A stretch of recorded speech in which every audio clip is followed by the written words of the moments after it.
So Nicholas Dujmovic has been a member of the Central Intelligence Agency history staff since 2005. He joined the CIA in 1990 as an analyst on the USSR and Eastern Europe, and was later a speechwriter for the Director of Central Intelligence, editor of the President's Daily Brief, and a manager of analysts. Most of his work is classified, but his unclassified work on agency operations and culture has appeared in intelligence anthologies, as well as in the journals Studies in Intelligence and Intelligence and National Security. In 2004, Yale University published his collection of quotations on intelligence and espionage called The Literary Spy. He is currently at work on a project dealing with U.S. intelligence and the 1982 Falklands War. Dujmovic graduated from the U.S. Coast Guard Academy in 1980 and spent a decade as a commissioned officer, serving in various ships and teaching national security policy and history at the Academy. He received a PhD from the Fletcher School of Law and Diplomacy at Tufts University. His presentation today, Ronald Reagan, the CIA, and the End of the Cold War. Please join me in welcoming Nicholas Dujmovic.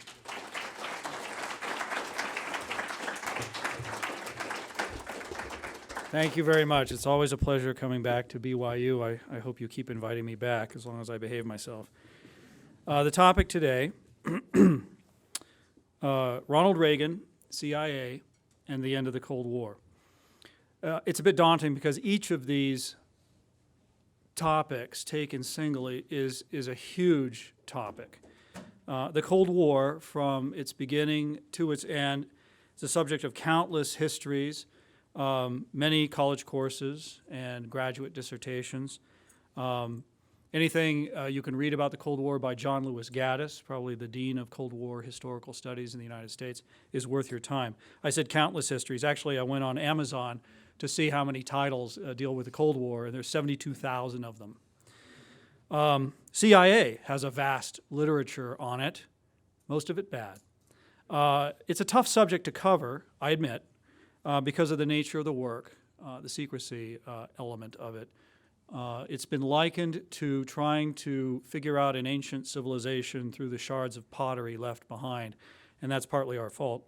But nevertheless, there are 28,000 titles on Amazon dealing with CIA, and most of them not worth your time. Ronald Reagan has had a huge amount written on him even by the end of his presidency, and it's only escalated since then.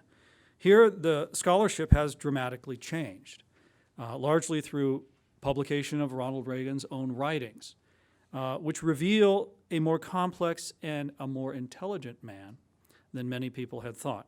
And I'll speak more on that later. I'm going to bound my area of discussion today into a conceptual triangle defined by its endpoints. I'm going to talk about Ronald Reagan and the end of the Cold War. I'm going to talk about CIA and the end of the Cold War, and I'll talk about Reagan and CIA. With Reagan and the end of the Cold War, I'll present some fairly new scholarship that you might not know about. CIA and the end of the Cold War, I'll be restating existing scholarship that unfortunately has not caught on as well as we'd like. And with Reagan and CIA, I'll offer new and as yet unpublished findings. And I'll say up front that this area of discussion includes perspectives on these subjects that are myths. I consider them myths. That CIA missed the decline of the USSR, that in any event, Reagan was not very interested in intelligence and in the CIA, didn't pay much attention to it, and that Reagan cannot be credited with winning the Cold War. All those things, again, I emphasize, are myths. So let's begin with Reagan's role in ending the Cold War, which is a disputed topic. After the USSR collapsed in late 1991, many historians and commentators, pundits, were reluctant to give Reagan any credit for it. The conventional wisdom was that Reagan just got lucky, that the USSR was tottering and going to fall, and fell on its own. Certainly Reagan's policies of peace through strength, challenging the Soviet Union in various ways, had nothing to do with it, and even made the Cold War more dangerous. Proponents of this view included Strobe Talbott and George Kennan. On the right, and these folks I would say were more on the political left. On the right, the perspective can be summed up by former British Prime Minister Margaret Thatcher, who said, Reagan ended the Cold War without firing a shot. Now, the scholarship in the past 10 years or so, and especially since Reagan's death in 2004, have tended to support the perspective of the right on this, which personally is no surprise to me. Recent books by, among others, Peter Schweitzer, Ann Martin, and Annalise Anderson, make use of declassified documents, and they demonstrate a series of deliberate Reagan administration policy choices specifically to weaken and to put strain on the Soviet system by denying it hard currency earnings, by denying it access to technology, forcing it to increase military spending, and responding to Reagan's initiatives in Central America, Afghanistan, Poland, and elsewhere. As the Andersons point out in their book, Reagan's Secret War, all this was consistent with Reagan's intentions, as expressed in his private writings, which we now know a great deal about. The minutes of the National Security Council that Reagan presided over and have been declassified show that Reagan made these decisions based on his intentions and his convictions. He led, in other words. The effect of the revelations from this stream of declassified documents has been so profound that many writers, particularly journalists who had been very critical of Reagan, have changed their minds. Recently, David Hoffman of the Washington Post, Don Oberdorfer of the same paper, James Mann of the Los Angeles Times have written books that give Ronald Reagan credit for ending the Cold War. And today, I think with a lot of people, this is a lot more widely accepted. Let me talk about CIA and the end of the Cold War. Here again, I believe there's been a reversal of what was once the conventional wisdom, that we still see it propounded, much to our frustration. And that is the assertion that CIA missed the decline of the USSR, considered it a strong country, and was surprised, along with everybody else, when the end came with great speed. From the attempted coup against General Secretary Gorbachev in the summer of 1991 to the dissolution of the Soviet Union itself later that year.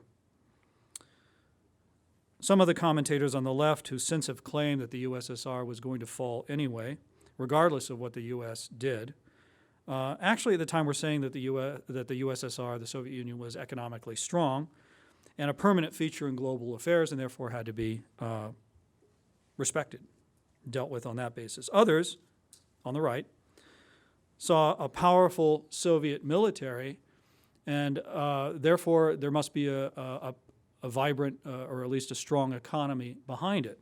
That was the assumption. So many on the left and right were surprised when the end came to the Soviet Union, and so the assumption was CIA must have been surprised too. From that collapse of the Soviet Union in December of 1991 through the 1990s, the mid-1990s, I should say, the sole historical narrative was that CIA had failed in its most important mission, which was to follow the USSR. And this came from journalists, academics, even some policymakers and elected officials. I have a few names down here: Morton Kondracki, Mary McGrory, David Wise, William Safire, Richard Pipes, who served on the NSC, Daniel Patrick Moynihan, senator from New York. Even some former CIA officials were saying we missed it. Mel Goodman, former director Stansfield Turner. The problem was that it wasn't true.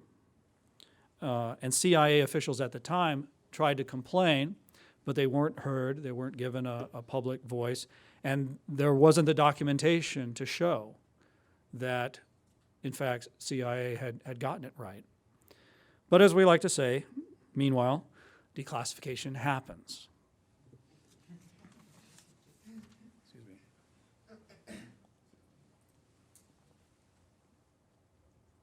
Beginning in the period 1995 to 1997, you actually have a revisionism that's based on what is emerging, declassified documents. A former CIA analyst and head of the Soviet office, Douglas McCacken, assembled the actual record of CIA analysis in a monograph that he published, CIA Assessments of the Soviet Union, the Record versus the Charges. And that's available on the CIA.gov website.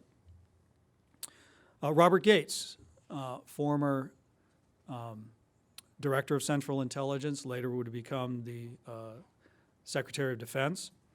At the time, he wrote a memoir that's very good and cited quite a bit by historians and other people writing history, called From the Shadows. And in that memoir, he defended CIA's record. Now, these are obviously CIA apologists, right, because of their connections with CIA. Then you have the case study program of Harvard University's John F. Kennedy School of Government, which published an analysis, the title of which was The Politics of Getting It Right, that also said CIA, in fact, got it right. But those are apologists, too, at Harvard, because actually CIA, it turns out, was funding the program. So can you believe them? But there were independent scholars. I'm thinking of Bruce Berkowitz and Jeffrey Rickelson, both of whom, again, independent scholars who have been critical of CIA, and I would say rightly so, who published on their own an analysis that vindicated CIA, saying the Soviet collapse was predicted. As they saw it, the U.S. intelligence community had three tasks. First, analysts had to detect the overall slowdown of the Soviet economy and assess the underlying political, economic, and demographic factors that would make it difficult, if not impossible, for the Soviets to recover. This long-range analytic task had a time frame of approximately 5 to 10 years, partly because that's a length of time such tidal socioeconomic changes require, and also because that encompasses several U.S. election cycles. This long-range warning would give elected officials time to reshape U.S. strategy and hopefully the electorate time to absorb the message and perhaps support it. Secondly, the intelligence community had to detect shorter-range trends that could plausibly lead to a crisis in Soviet politics and trigger a collapse. Analysts had to postulate possible scenarios, and as the Soviet Union drew closer to a crisis state, compare the probability of one crisis scenario with another. This kind of warning is on a 1 to 5 year time frame, and this permits a president within a single administration to make necessary significant adjustments during his term. The challenge here was partly one of imagination and partly one of understanding, how to weigh all these dynamic factors that would determine the outcome. Third, the community had to warn U.S. officials when the Soviet collapse was imminent and the final endgame underway. The time frame for this is a year or less. Analysts had to postulate specific gateposts that developments would need to pass through for the end game to be triggered, and then determine whether those signposts had been passed. Berkowitz and Rickelson concluded that the performance of the intelligence community was good and sometimes outstanding, with CIA leading the way. As an example of long-range forecasting, they point out that in the late 70s, CIA analysts were warning of Soviet economic decline. From July 77, the Soviet economy faces serious strains in the decade ahead. The simple growth formula upon which the economy has relied for more than a generation, maximum inputs of labor and capital, will no longer yield the sizable annual growth which has provided resources needed for competing claims. Reduced growth, as is foreshadowed over the next decade, will make pursuit of these objectives much more difficult and pose hard choices for the leadership, which can have a major impact on Soviet relations with Eastern Europe and the West. Again, this is the late 70s, and these assessments of Soviet economic decline became clearer and became the intelligence upon which early Reagan administration policies were based. In March 1982, Ronald Reagan signed NSDD, that's National Security Decision Directive 32, a classified blueprint for using economic measures to force the USSR, quote, to bear the brunt of its economic shortcomings. And we see that in public statements that Reagan was making at the time. In June of '82, his famous speech to the British Parliament, in which he said that Marxism-Leninism will be left on the ash heap of history. For Reagan, this wasn't merely rhetoric. He was doing things and making decisions to bring about that outcome. Now, Gorbachev came to power in 1985, and CIA identified the economic challenges he faced, namely low productivity, macro inefficiencies, at the same time that the Soviet military was actually increasing its spending on new weapons systems, and with the resultant social, cultural, and political problems that he faced.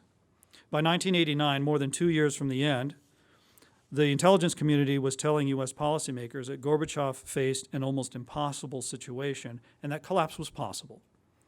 CIA warned of continuing crises and large-scale instability in a paper that prompted, at this point, the Bush administration, Bush 41, to secretly study various Soviet scenarios. CIA was saying that Gorbachev would probably fail, which was not a popular assessment with policymakers who wanted Gorbachev to succeed. In 1990, there was a national intelligence estimate that raised the possibility of a coup and stated that no end is in sight for the Soviet domestic crisis. In the spring of 1991, CIA highlighted the potential for a coup by hardliners opposed to Gorbachev, which is exactly what happened a few months later. In August of 1991, CIA provided tactical warning of the strong chance that the hardliners would act. They mounted the coup the next day. Maybe the warning could have been clearer, but there was warning, and as Berkowitz points out, to get better than that, you would have had to have a source within the circle of coup plotters, which is nice to have, but hardly ever happens. In concluding this section of the talk today of CIA and the end of the Cold War, let me quote Bruce Berkowitz, because I think he makes some very important points. Americans know what an actual intelligence failure looks like. Recall, for example, the August 1978 assessment by CIA that Iran is not in a revolutionary or even a pre-revolutionary state. This was 6 months before the Shah fell. We use this as an example of a grand failure in our internal courses. Or more recently, the October 2002 NIE, which said that, in the view of most agencies, Baghdad is reconstituting its nuclear weapons program, and clearly it wasn't. Analysts lose sleep over these kinds of statements because, despite the cliche about coordinated intelligence reflecting the lowest common denominator, a hallmark of American intelligence analysis is the constant pressure to publish clear, definitive statements. So when the analysis is wrong, it is apt to be clearly wrong. Conversely, when it is correct, it is clearly correct. Only the most convoluted reasoning can turn the summaries and key judgments of the intelligence community's analyses of the Soviet Union in the 1980s into a case that the IC missed the Soviet collapse. Holding intelligence organizations accountable for their performance is important, but acknowledging when intelligence is successful is equally important. So too is appreciating the differences between an intelligence failure and policy failures, whose sources lie elsewhere. Without an understanding that such things can happen, being blindsided in the future is certain. That ends my quote of Berkowitz. Let me go to the third part, bringing us to Ronald Reagan and CIA and some new findings. As I mentioned near the beginning of the talk, Reagan has been reappraised in recent years, and not just on whether he helped to end the Cold War. The old view of Reagan was that he was a great communicator, but intellectually an empty suit. In the words of Clark Clifford, an amiable dunce. Now that perspective, I believe, has changed forever, is marked by continually improving regard that historians have for Reagan. In 1996, Arthur Schlesinger Jr.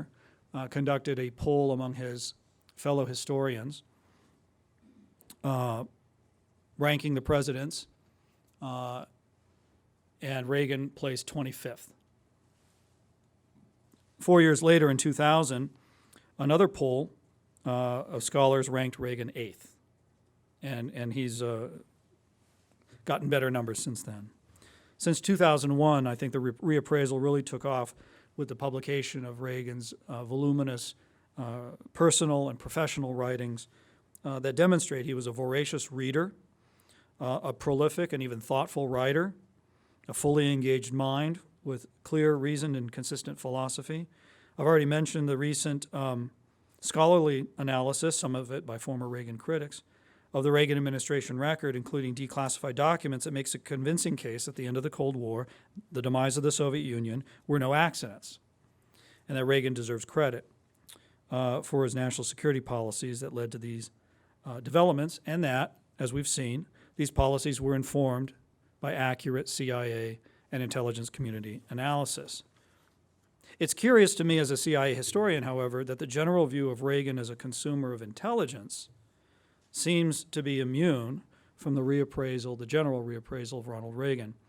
It continues to be said in histories and other studies that Reagan was ignorant of intelligence as a profession, as a tool of statecraft, never cared to learn much about it. Reagan was not a reader of intelligence. He didn't read it or wanted it very short or simple, or he had it read to him. And then a variant on that, he preferred to watch intelligence videos. And this was the main vehicle that CIA presented intelligence to him. And we hear that from Tim Weiner and Stansfield Turner. Stephen Cole, who wrote an excellent book on the CIA in Afghanistan, it repeats these myths. Ronald Kessler, Lou Cannon, the list goes on and on. If these things were true, they have implications for the history of the agency and its work.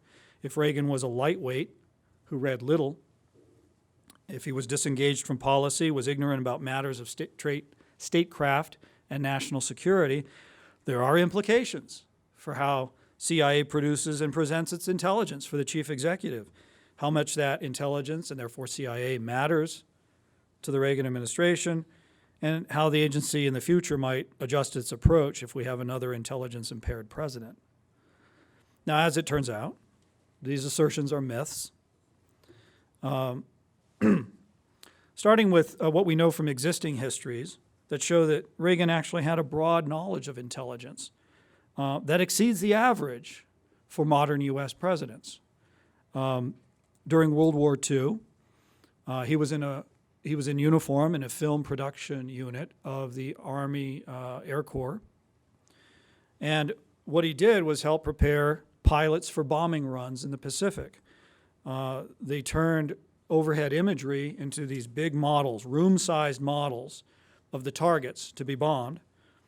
And Reagan would narrate what the pilots would see. The camera would film going over these modeled targets. Reagan would describe what was going on and when to drop the bombs. Now, we would today call this an integrated, multiple source intelligence product. And Reagan was part of it. He knew about secrecy and subversion from his days fighting the communist takeover of the Screen Actors Guild, of which he was president in the late 40s and early 50s. He had good relations with the FBI while he was governor of New York. During the 50s, Reagan was a spokesman for something called the Crusade for Freedom, a fundraising campaign for Radio Free Europe, which was secretly a CIA operation. That connection was not publicized or officially until the 70s, but in the 1950s, there were plenty of people speculating on the CIA connection, and Reagan had to know about it. The most important source of Reagan's knowledge before he becomes president is his service on the Rockefeller Commission, which was a blue ribbon commission set up by President Gerald Ford to look into CIA activities in the United States, chaired by Vice President Nelson Rockefeller. And it was the first high-level investigation into CIA activities. According to other participants, Reagan displayed mastery of the intelligence issues, CIA's missions, its activities, oversight, and legal restraints, and this allowed him to take a leading role in drafting the commission's final report. Reagan used this knowledge in the 1975 to 79 period when he was not running for office. He was a former governor and had a radio program. And every week he would comment on issues of the day, often commenting on, in scripts that he drafted himself, and we know that from his own handwriting. He often discussed intelligence issues such as oversight, counterintelligence, covert action, technical collection, assassination, he was against it, and even the value of liaison relations, which is kind of sophisticated. Excuse me. I've been talking solid for 2 days, so it shows. The second myth that Reagan didn't read much intelligence can also be disproved. There's indirect and direct evidence. Indirectly, of course, there's the testimony of former Reagan administration officials, if they can be believed. Reagan read the president's daily brief every day, very carefully. He read longer intelligence assessments, including national intelligence estimates. CIA officials who briefed Reagan found him an avid reader, concentrated. He was concentrated on the issues, very focused. He was open to new ideas, and he was willing to read more material. And frankly, CIA officials were surprised because they had bought into this view that Reagan wasn't the sharpest knife in the drawer. But there's direct evidence too, which I would like to bring to the fore. I was able to review the President's Daily Brief, Ronald Reagan's copy, for the first 1,000 days or so of his administration, about 40% of his entire presidency. And I was able to see how Reagan wrote on it. First of all, this is a lot of intelligence reading. We're talking about 10,000 pages. That's just the stuff that I was able to review out of a 25,000-page archive of material that Reagan would have read over 8 years. It's a lot to read. These were not thin documents. It's been asserted that 700 or 800 words was the most that Reagan would read at a time. I found that these reports were twice as long, more on the order of 1,600 words to 2,000 words. Most tellingly, the marks of a reader are apparent. And I've studied Reagan's handwriting enough to recognize it, and even got into some pen ink analysis. But they're his marks on his copy, and they're the marks of a reader, a close reader. Everything from underlining, exclamation marks. I was hoping to find a doodle. I didn't find one. Questions, he'd write on that. Okay, what else? What else are we doing? So he'd make comments, questions, and in at least one case, he caught a mistake. Now, I'm a former editor of the President's Daily Brief. This was for the second Clinton administration. In my experience, this would have been horrifying for the chief executive to catch a mistake that we should have caught before it went to him. On a 2-page article dealing with conventional arms control in Europe, a big issue of the day, we made an assertion on page 1 that the Soviets believe X. On page 2, we said something along the lines of this other country, unlike the Soviets, believe X. And Reagan, you can almost see him. He circled it and went back to the front page and circled that part. And he wrote, "Is this a misprint? See page 1." That was on the second page. And there's probably a way to explain why we chose the words we did, but it was an evident and apparent mistake, an editing mistake, if not a substantive one, that Ronald Reagan was reading closely enough that he caught. On longer intelligence papers, we don't see a lot of marks, but we see what Reagan did. He was assiduous in what he called his homework in the domestic quarters of the White House or at Camp David. He would take a stack of reading. Many times it was long intelligence products or memoranda from Director Casey. And as he went through the pile, he would put his initials often on the top copy. So we have a lot of national intelligence estimates that have RR on them. I also found that the idea that Ronald Reagan relied on videos for his intelligence is simply a myth. Today, with all the technology at our disposal, a daily intelligence briefing in video form would be very difficult to do. Back in the 1980s, it would have been impossible. We did make videos for Reagan, but the myth has been that this was the normal daily thing, when actually I looked at the list, found many of these myself, but I found the comprehensive list and determined that if Reagan watched every single video that we produced for him, he would have watched one every 2 months over the course of his 8-year presidency. So, we made some useful things. If you read Reagan's diary, he actually refers to these things. I think our people wish that he hadn't, but, he wrote in his diary that there was a classified video, that means a CIA video, about a particular foreign leader that he was meeting. And he said, these things are great because it gives you the impression of having met him before.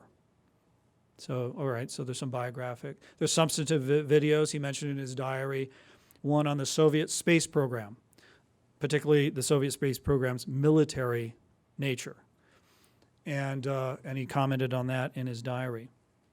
We've gone ahead and declassified some of those videos, and they are available on YouTube for you, so you can see what Reagan got. But when and this was on our initiative, it wasn't on the White House initiative. The White House didn't come to us and say, the chief executive, the president really wants to have his intelligence in video form. It wasn't the case. As we've seen, Reagan was an eager reader. But CIA thought that, well, maybe we can use this emerging video technology and provide something new for the president. Probably there was some thought that, well, he's a former movie screen star, so maybe he'll appreciate this stuff. I don't know what the decision-making was like, but it was CIA's initiative, and with a minimum of 4 weeks of production time, we would put out these 20-minute videos. And so we did through the presidency. But again, if you watched every one, an average of one every 2 months. So he liked these things. 6 of these films have been declassified and put on YouTube.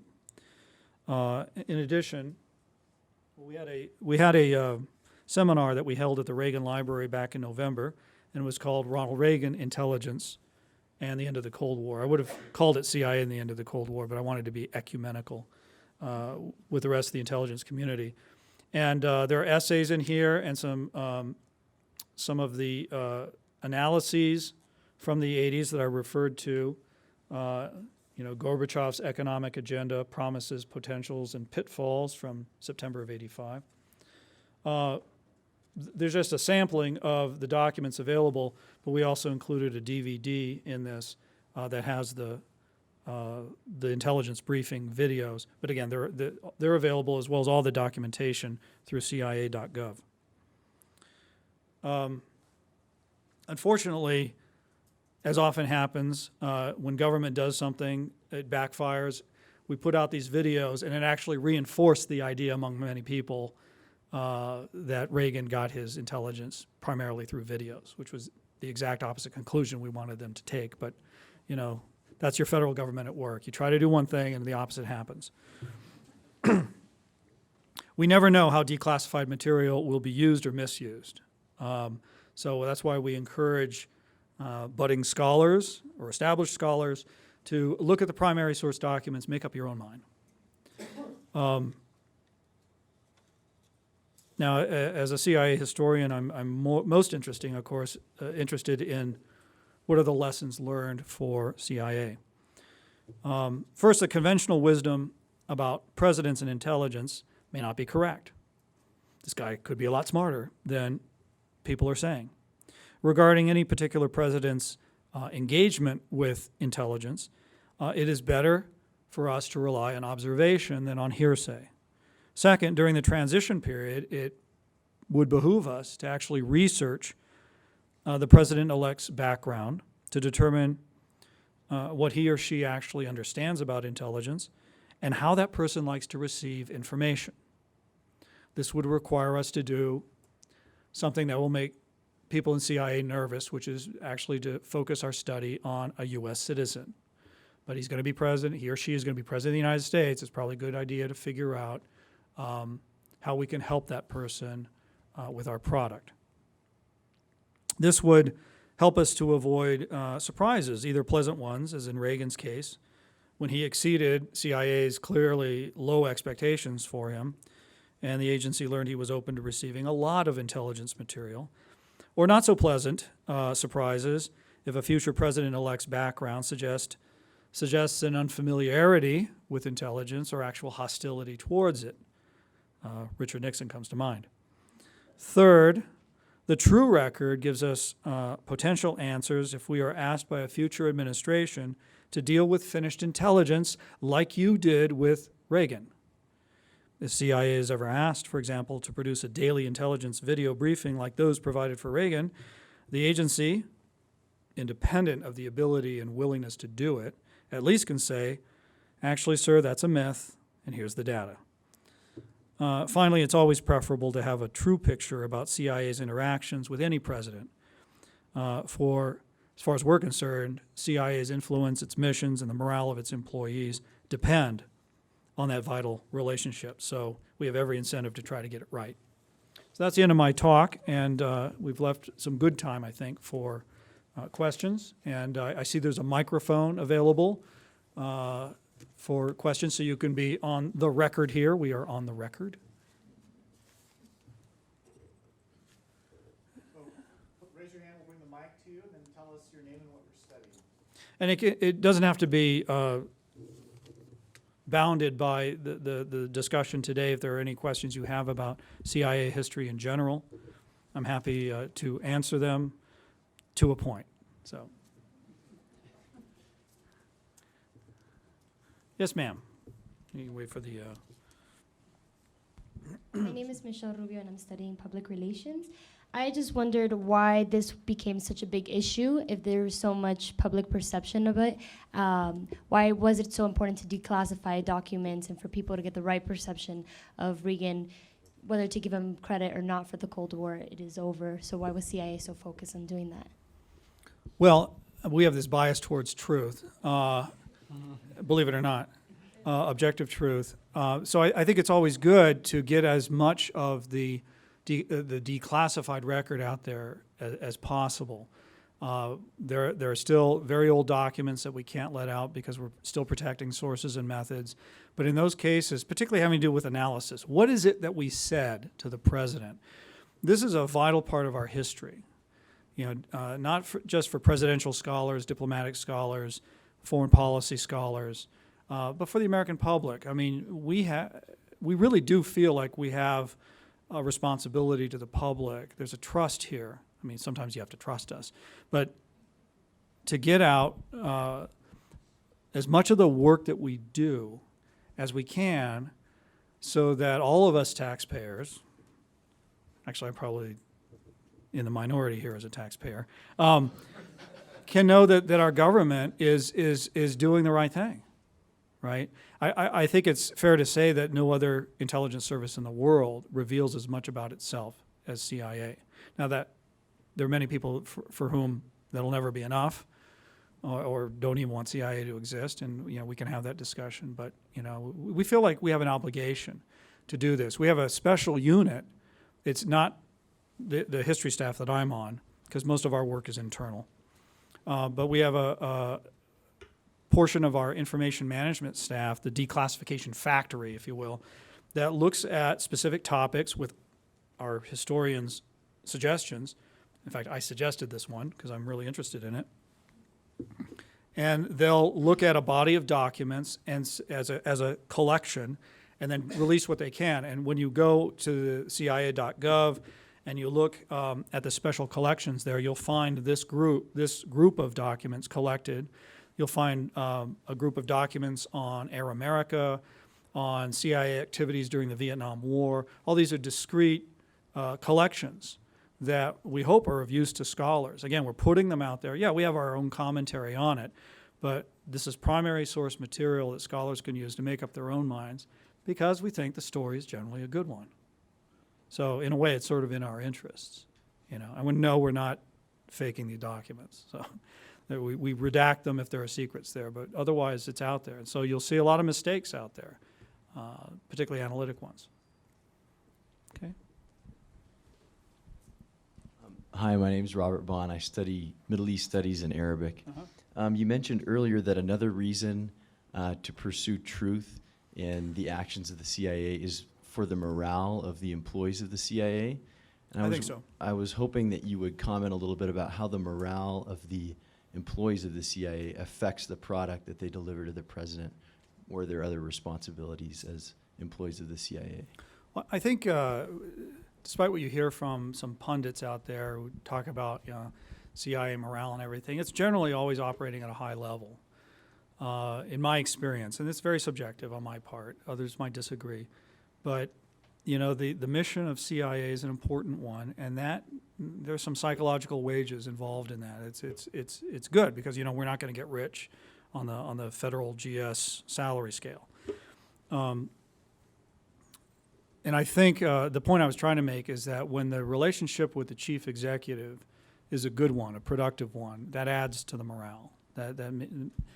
We've had presidents who disregarded CIA analysis, rightly or wrongly, but they did, and that's not good for morale. Or Jimmy Carter, when he campaigned in 1976, he campaigned openly on the three national disgraces: Watergate, Vietnam, and CIA.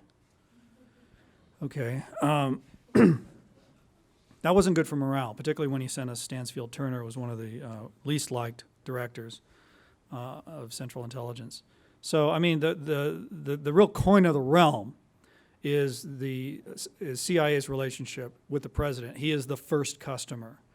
We service, provide intelligence for assistant secretaries and deputy assistant secretaries and desk officers, and that's all important.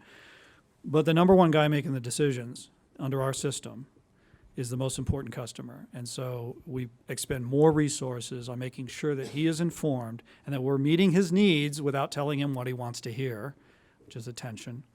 And if we can do that, well, then we're doing our job, and that's good for morale. And I think it's probably a rebuttable presumption, but a good one, that people who have good morale produce better.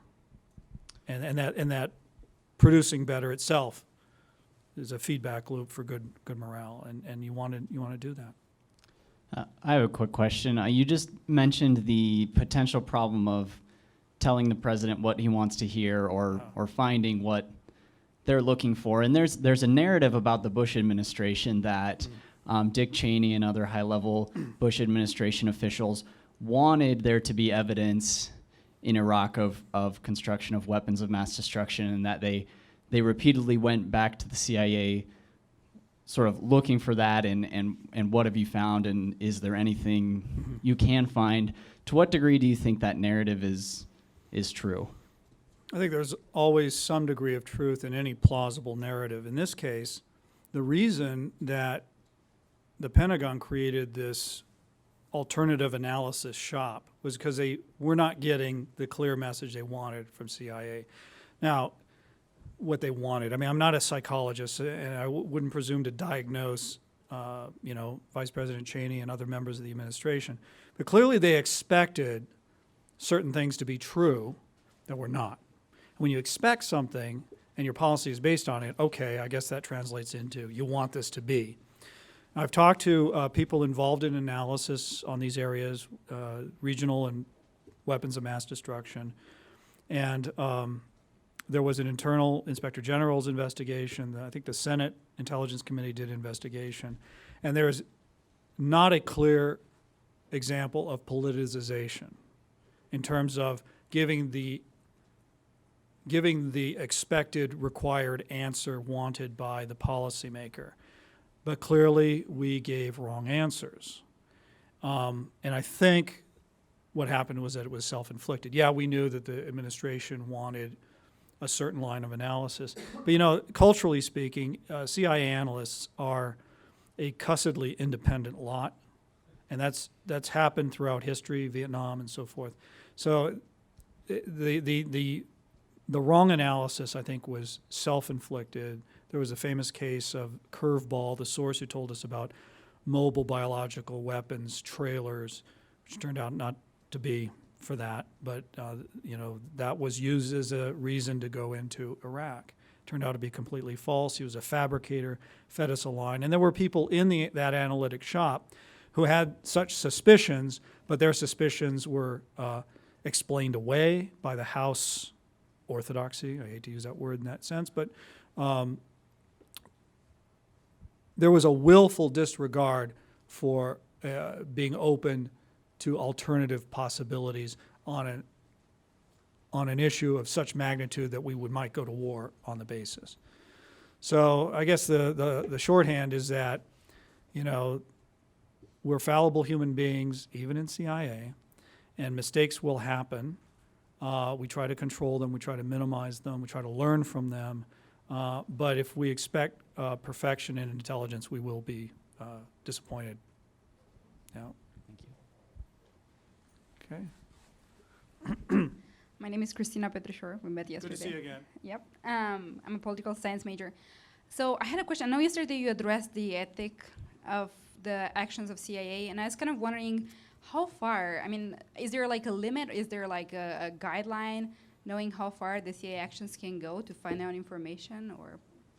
Well, there have to be, and that, unfortunately, the panel she was referring to yesterday on the ethics of national intelligence activities, we should have been there for 2 or 3 hours, not just 1 hour, because we just didn't have the time to get into the questions like this. I raised the point that there have to be limits in terms of all CIA activities. Well, I'll put an analysis to one side because that's sort of a different animal. In analysis, you have to be objective, you have to be open to alternative possibilities, you have to have the skill sets to communicate the expertise, and if you willfully disregard any of this, then that's a moral failing. Okay. The other stuff, though, is you have unique moral dilemmas that can arise in collection, as you say, a human collection, technical collection, in covert action, and in counterintelligence. When we talk about coercive methods of interrogation, there must be limits, and I think CIA history, as I understand it, indicates a recognition throughout that there must be limits, that it's not no holds barred. It's, that we must temper our realism about the fallenness of the world with a sense that, well, we are the good guys. We ought to act like the good guys. There must be restraints. And those restraints are based on our national values and our personal convictions, whether they come from philosophy or religion or what have you, or just our simple upbringing. So yeah, it depends on the case, though. The phrase came up yesterday, the ends justify the means. Some people believe that, or the ends don't justify the means. I think that's the wrong question. The question is, which specific ends that you have in mind justify which particular means in a given set of circumstances? Now, you can deride that as situational ethics. I call that realism. But, stealing food is bad. If your family is starving, does that have an impact on the moral calculus? I would say, yeah. So, what are we trying to accomplish? How are we going about it? Are our motives good? Are the means used proportional? Are they good? And do we have a good sense of that the consequences will be okay? All that has to be. And I know enough about, for example, the covert action approval process to know that it's a long, lengthy, only the federal government could do this, long process of decision-making and deliberation where these questions are brought up. So can the public know, on a 24-hour, covert action cam, the content of those deliberations? No. In this case, you have to trust us, and you have to trust the oversight process, because these things are briefed to your elected representatives in the Congress through the oversight committees. So it's a clunky process, not perfect, but it generally works. Okay. And I know people have to leave, and no problem with that. Hi, my name is Thomas Pajeros. I'm actually a film major here at BYU. Okay. And I just had a question, just out of curiosity, because you said that Reagan actively supported policies that made the Soviet Union bear the brunt of its economic decisions. Yeah. Was it Was it Reagan's idea to weaken the Soviet Union that it would eventually collapse? Was that his goal, or I don't know. you don't know? I think what's clear is that he wanted to get the Soviets to change their behavior. And he probably had an idea that if the Soviets change their behavior, that they're going to have a new system. I mean, there's an interesting story told and confirmed by others that Reagan had a foreign policy advisor named Richard Allen. Richard Allen was his first national security advisor in office, but before he was even running for president, it was in the 70s, he called Richard Allen and said, "I've been thinking about the Cold War." At the time, the conventional wisdom is that the Cold War was going to be with us forever. It was eternal. That was the faith. It was eternal. But Reagan rejected that. He said, "I have this theory about the Cold War. I want to run it by you." Okay, Governor Reagan, what is it? We win and they lose. I mean, Reagan went into office with a clear understanding that the Cold War was winnable in the sense that this tension between these two superpowers could be made to go away. And he saw, based on the intelligence, that the Soviet Union had a lot of vulnerabilities and weaknesses. And you see from the policies that he was deciding at the time, along with the intelligence that's informing those policies, that this was a deliberate act. And again, the books by Peter Schweitzer, one is called Victory, the other one is called Reagan's War, are very useful on this. The book by the Andersons called Reagan's Secret War, where they actually have declassified NSC minutes. Again, extremely useful, new scholarship, worth your attention. And of course, it'll still be in contention, because that's the nature of politics and history. Okay, I'm happy to take questions as long as you want. So, I'm Trevor Ross, also a Middle Eastern Studies Arabic major. And you mentioned the failure of the CIA in the Iranian Revolution and seeing that coming. right. What were the shortcomings within the CIA that caused that failure, if you can expound on that? Iran's a big and complex country. And I think part of the problem was we had one expert who was really good on Iran. I've been following it for 25 years, the expert. And sometimes experts get complacent because there's a bias towards things will be as I understand them. And he couldn't conceive. He's actually the source of that phrase, Iran is not even in a pre-revolutionary situation. It was completely wrong. Part of the problem was that we were restricted in our intelligence gathering activities in Iran because of an understanding that Iran, which borders the Soviet Union, there were some listening posts that we used to gather telemetry, technical data from Soviet missile tests, so we could learn more about what was our primary concern, the Soviet strategic threat. So it was a trade-off. We wouldn't conduct activities, unilateral activities in Iran because we had this understanding with the Iranians about their support for these particular intelligence gathering stations in the north of Iran. And consequently, we were limited. We did run some unilateral operations, but severely limited. And basically, we heard what the liaison service would tell us, the government and its intelligence service, SAVAK. So we were hamstrung. I mean, that explains it, doesn't excuse it. We actually had a contract historian, a former operations officer who is now a contractor, do a history of American intelligence through the whole period of the Shah, from 1953 through 1978, to document these problems. And it's interesting because that contract historian, when he was on active duty, he had been the station chief in Tehran who was hostage for 444 days. So it was interesting to have him do it. He's a great historian, doesn't have an axe to grind, and he didn't cover the period of his incarceration. Okay, others? Very good. Well, I thank you very much. Thanks for coming, and pleasure.